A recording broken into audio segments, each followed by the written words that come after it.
إن الحمد لله نحمده ونستعينه ونستغفره ونتوكل عليه ونعوذ بالله من شرور أنفسنا ومن سيئات أعمالنا من يهده الله فلا مضل له ومن يضلله فلا هادي له ونشهد أن لا إله إلا الله وحده لا شريك له ونشهد أن سيدنا محمدا عبده ورسوله أما بعد معزز ناظرین قرآن فہمی کے اصول کا ایک اور پروگرام لے کر خلیل الرحمن چشتی آپ کی خدمت میں حاضر ہے، اور آج کے ہمارے مہمان ہمارے بزرگ اور ہمارے استاد محترم جناب ادریس زبیر صاحب ہمارے درمیان موجود ہیں، محترم ڈاکٹر اختر حسین اعظمی ہمارے درمیان موجود ہیں، اور پروفیسر عبدالستار حامد ہمارے درمیان موجود ہیں۔ اور ہم پچھلے پروگرام میں گفتگو کر رہے تھے کہ قرآن مجید کو نبی کریم صلی اللہ علیہ وسلم کی احادیث اور آپ کی سنتوں کے بغیر سمجھنا ناممکن ہے، اور اس سلسلے میں چند مثالیں عبادات سے دی گئی تھیں۔ نماز کا حکم قرآن میں ہے لیکن تفاصیل احادیث میں ہے، زکوٰۃ کا حکم قرآن مجید میں ہے لیکن اس کی تمام تفاصیل احادیث میں پائی جاتی ہیں۔ حج کا حکم، عمرے کا حکم قرآن مجید میں ہے لیکن اس کی تفصیلات وہ نبی کریم صلی اللہ علیہ وسلم کی سنتوں میں احادیث میں محفوظ ہے۔ تو کوئی مسلمان نبی کریم صلی اللہ علیہ وسلم کی سنتوں سے بے نیاز ہو کر قرآن مجید پر عمل کرنے میں کامیاب نہیں ہو سکتا۔ آج کی اس نشست میں ہم بات کریں گے کہ قرآن مجید میں معاشرت کے احکام ہیں، نکاح کے احکام ہیں، طلاق کے احکام ہیں، قرآن مجید میں خلا کے احکام ہیں، قرآن مجید میں لین دین کے احکام ہیں، سود کے احکام ہیں، قرآن مجید میں دیوانی قانون موجود ہے، قرض کا قانون موجود ہے، قرآن مجید میں کرمنل لا ہے، اور اس کے اندر سزائیں مقرر کی گئی ہیں۔ تو آج ہم مثالوں کے ذریعے سمجھنا چاہتے ہیں کہ یہ قرآن مجید کی معیشت میں، معاملات میں، اقتصاد میں، سیاست میں، عدلیہ کے قوانین میں جو احکامات ہیں، اس کی تفصیل سنت میں کیسے ملتی ہے۔ تو سب سے پہلے میں گفتگو کے لیے دعوت دوں گا پروفیسر اختر حسین اعظمی صاحب کو۔ ڈاکٹر صاحب، اگر آپ اس کی وضاحت معاشرتی معاملات میں یا اقتصادی معاملات میں یا اسلام کے اندر جو حدود کے قوانین بیان کیے گئے ہیں، تو اس سلسلے میں اگر کچھ پیش کریں تو بڑی نوازش ہوگی۔ شکریہ جی۔ دیکھیے کہ اسلام جب ایک مکمل ضابطۂ حیات ہے تو تمام ہی معاملات کے اندر رہنمائی کرتا ہے، اور قرآن پاک نے ظاہر ہے کہ اصولی اور بنیادی باتیں بتائی ہیں، ان کی تفصیلات حضور صلی اللہ علیہ وآلہ وسلم نے نہ صرف عبادات میں بلکہ دیگر معاشرتی معاملات میں، حدود کے اندر، سزاؤں کے اندر خود ان کی تفصیلات متعین کی ہیں۔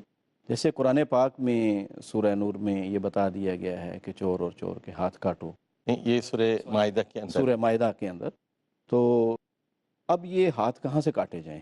ظاہر ہے کہ ید کا لفظ استعمال ہوا ہے، اور اب یہ سارا یہاں سے کسی جگہ سے بھی کاٹے جا سکتے ہیں، تو یہ خود حضور صلی اللہ علیہ وسلم نے تعین کیا کہ کہاں سے کاٹے جائیں اور کون سے ہاتھ کو کاٹا جائے۔ اور اسی طریقے سے قرآن پاک نے یہ بات تو فرمائی ہے کہ عورتیں جو ہیں جن کے شوہر فوت ہو جائیں وہ اپنے گھروں میں رہیں، ٹکے رہیں، لیکن یہ ہے کہ شوہروں کے فوت ہونے کے بعد انہوں نے جو وقت گزارنا ہے اس میں عدت وہ کا۔ عدت کا جو وقت گزارنا ہے، انہوں نے آیا عام طلاق یافتہ عورت کی طرح عدت گزارنی ہے، یا کہ ان کے لیے کچھ اسپیشل ہدایات ہیں اور وہ حضور صلی اللہ علیہ وآلہ وسلم نے دی ہیں کہ وہ بناؤ سنگھار نہیں کرے گی۔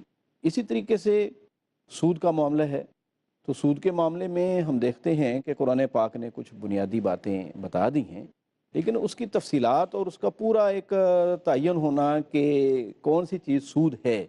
اسی طرح خواتین کا مسئلہ ہے کہ اس کے بارے میں مرد کو یہ حق دیا گیا ہے کہ فائزوہن وہجروہن فی المضاجع وضربوہن۔ اب یہ جو آخری بات ہے خصوصاً کہ ان کو ضرب لگاؤ، ان کی پٹائی کرو، اگر وہ سرکشی اختیار کرتی ہیں اور سرکشی کا تمہیں خطرہ ہے تو پٹائی کرنا. اب پٹائی کرنا کیا ہے؟ کیا ان کی ہڈی پسلی ایک کر دو، توڑ دیا جائے؟ تو یہ تعین تو اب ہمیں کیسے معلوم ہوگا کہ کتنی پٹائی کی جا سکتی ہے؟ تو اللہ کے رسول صلی اللہ علیہ وآلہ وسلم نے ایسی ضرب لگانے سے منع کیا ہے کہ جس کا اندرونی طور پر کوئی نقصان ہو. اور اسی طریقے سے حضور صلی اللہ علیہ وآلہ وسلم نے چہرے پر مارنے سے منع کیا ہے. تو اب یہ تعین کہ کس انداز سے اختیار کیا جائے گا، اور پھر خود بلکہ حضور اس سے صلی یہ اللہ معلوم علیہ ہو رہا ہے وآلہ وسلم نے یہ جو بات فرمائی کہ خیرکم خیرکم لأہلہ، تم میں سے بہتر انسان وہ ہے کہ جو اپنی اہلیہ کے ساتھ بہتر ہے. اب اہلیہ کے ساتھ بہتر ہونا ہی اسلام میں مطلوب ہے. جو مرد اور عورت کے حقوق اور فرائض کا تعین کیا ہے کہ جو مردوں کے حقوق ہیں جس طرح اسی طرح عورتوں کے بھی حقوق ہیں، تو ان میں جو بیلنس قائم کیا ہے، تو اس میں حضور صلی اللہ علیہ وسلم نے یہ ساتھ بات فرمائی کہ جان لو کہ میں تم میں سب سے بہتر اپنی اہل و عیال کے ساتھ ہوں. تو اب اس کے ضمن میں ہمیں کہ کیسے معلوم ہو کہ حضور صلی اللہ علیہ وآلہ وسلم ہی عورتوں کے لیے سب سے بہترین نمونہ ہے؟ تو وہ ہمیں احادیث سے یہ بات معلوم ہوتی ہے اور پوری تفصیلات سے بات ڈاکٹر صاحب معلوم آپ نے ذکر کیا تھا چوروں کے ہاتھ کاٹنے کے بارے میں، تو اس سلسلے میں اگر فرض کیجیے ایک آدمی یہ کہے کہ فلاں آدمی نے میرے گھر سے امرود چوری کر لیے اور قرآن کا حکم ہے کہ چور کے ہاتھ کاٹو، کیا امرود کی چوری پر یا آموں کی چوری پر یا کھانے پینے کی اشیاء کی چوری پر ہاتھ کاٹا جا سکتا ہے؟ لیکن ہم دیکھتے ہیں کہ ایسا نہیں ہے، بلکہ رسول اکرم صلی اللہ علیہ وسلم کی حدیث یہ کہتی ہے کہ ربع دینار، سونے سے کم کی چوری پر ہاتھ نہیں کاٹا جائے گا. تعزیری سزا تو دی جا سکتی ہے، کوئی ہلکی سزا جج دے سکتا ہے. تو اس سے معلوم ہوا کہ حدیث تو سراسر رحمت ہے. اگر ہم قرآن مجید کے احکامات کو احادیث کے بغیر اپنی سمجھ سے اور اپنی ناقص عقل سے اس کی تفصیل اور تعبیر کرنا شروع کر دیں تو پھر یہ ہمارے لیے موجب عذاب ایک بات ہوگی. اور یعنی یہ خطرے والی بات ہے کہ 5 روپے کی چوری پر ہاتھ کاٹ دیا جائے، 10 روپے کی چوری پر ہاتھ کاٹ دیا جائے. تو احادیث کی تفصیل میں یہ کہنا چاہتا ہوں کہ سراسر رحمت ہے. اور پروفیسر بہت سی صاحب اور جی، بہت سی کرپشن ہو اس پہ معافی دے دی جائے، تو یہ کیونکہ دیکھیے چوری نہیں عصر کی اس نے. حاضر کا یہ المیہ ہے کہ لوگ لاکھوں کی کروڑوں کی بینکوں کو لوٹ لیتے ہیں، ان کو سزائیں نہیں ملتی، اور غریب جو ہے وہ چھوٹی موٹی چوری کرتا ہے، اس کے لیے بھی وہی سزا ہو. یہ عقل کے بھی خلاف ہے اور یہ سنت رسول صلی اللہ علیہ وسلم کے بھی خلاف ہے. پروفیسر صاحب اس سلسلے میں معاملات اور معاشرت کے سلسلے میں آپ ایک آیت پڑھ کر ایک حکم سنا کر اس کی پھر تفصیل بسم احادیث اللہ سے الرحمن بیان الرحیم. کیجیے. بہت شکریہ ڈاکٹر صاحب. گزارش یہ ہے کہ کتنی ہی قرآن مجید کی آیات مبارکات ہیں کہ اگر ان کو حدیث رسول کی روشنی سے ہٹ کر سمجھنے کی کوشش کی جائے اپنی عقل سے یا کسی اور کی عقل سے، تو اس کا مفہوم متعین کرنا نہ صرف مشکل ہے بلکہ ناممکن ہے. مثال کے طور پر قرآن حکیم کی آیت ہے واللاتی یاتین الفاحشۃ من نسائکم فاستشہدوا علیہن اربعۃ منکم فإن شہدوا فامسکوہن فی البیوت حتی یتوفاہن الموت. کہ جب کوئی عورت فحاشی کا ارتکاب کرتی ہے، بدکاری کا ارتکاب کرتی ہے، اور 4 گواہ بھی میسر ہیں جنہوں نے اسے یہ عمل کرتے ہوئے دیکھا ہے، تو قرآن مجید کہتا ہے کہ اسے گھر میں بند کر دو، قید کر دو، حتی یتوفاہن الموت، یہاں تک کہ اسے موت آ جائے، وہ دنیا سے فنا ہو جائے، یا اللہ تعالیٰ کوئی اور سبیل پیدا فرما دے. اب اس آیت میں یہ حکم دیا گیا ہے کہ فاحشہ عورت جو ہے اس کو گھر میں قید کر دیا جائے. کب تک قید کیا جائے؟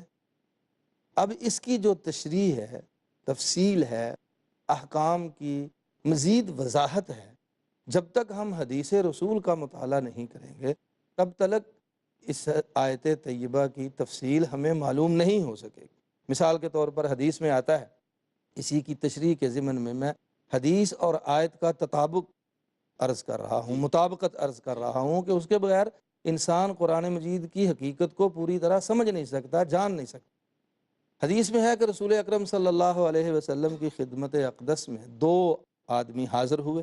ایک آدمی ایک لڑکے کا باپ تھا، دوسرا ایک عورت کا خاوند تھا۔ وہ لڑکا اس عورت کے گھر میں ملازم تھا، نوکر تھا۔ اس نے اپنی مالکن سے بدکاری کر لی، بے حیائی کا ارتکاب کر لیا، گناہ کا ارتکاب کر لیا۔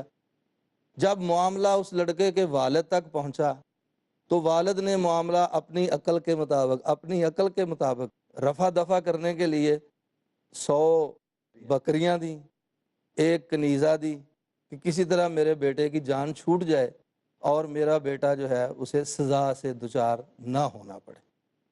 جب اس عورت کے خامند کو اس معاملے کا پتہ چلا تو وہ بھی طیش میں آ گیا۔ اب وہ دونوں رسول اکرم صلی اللہ علیہ وسلم کی خدمت عالیہ میں حاضر ہوئے۔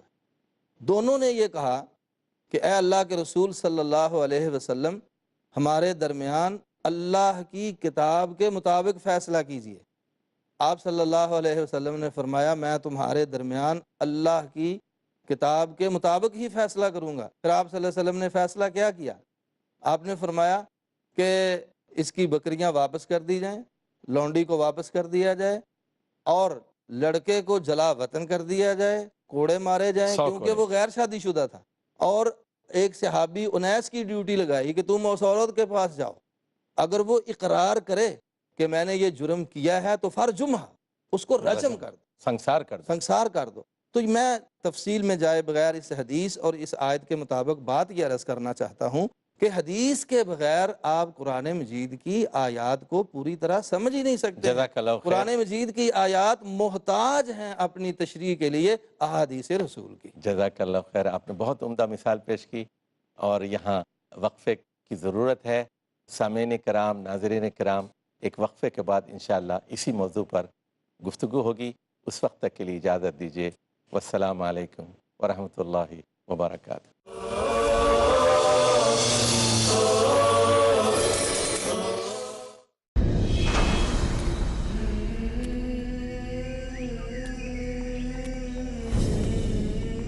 قرآن حکیم اللہ تبارک و تعالیٰ کی رحمت کا ایسا مظہر ہے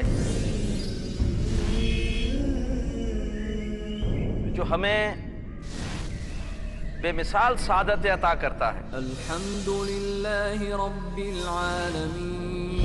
ہدایت، بخشش، عزت، عروج، اللہ کی محبت، اللہ کی عنایات، مایوسی سے نجات، منافقت سے حفاظت، غرض بے شمار سعادتیں قرآن حکیمی سے حاصل ہوں گی۔ ذالک الکتاب لا ریب فیہ ھدی للمتقین۔ آئیے ان سعادتوں کے حصول کی کوشش کریں، اور اس کے لیے باقاعدگی سے ملاحظہ کریں سعادتوں کا حصول قرآن حکیم کی روشنی میں، صرف پیس ٹی وی اردو پر۔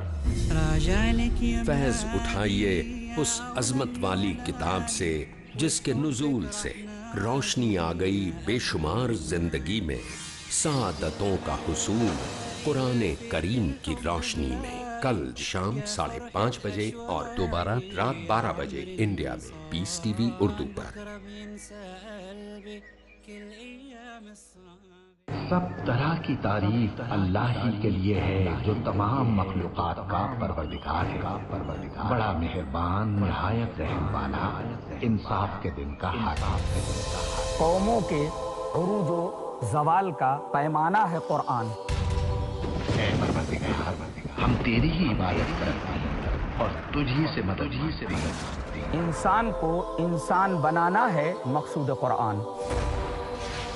ہم کو سیدھے رستے چلا، ان لوگوں کے رستے جن پر تو اپنا فضل و کرم کرتا رہا، نہ ان کے جن پر غصے ہوتا رہا، اور نہ گمراہوں کی۔ عالم دنیا، عالم برزخ،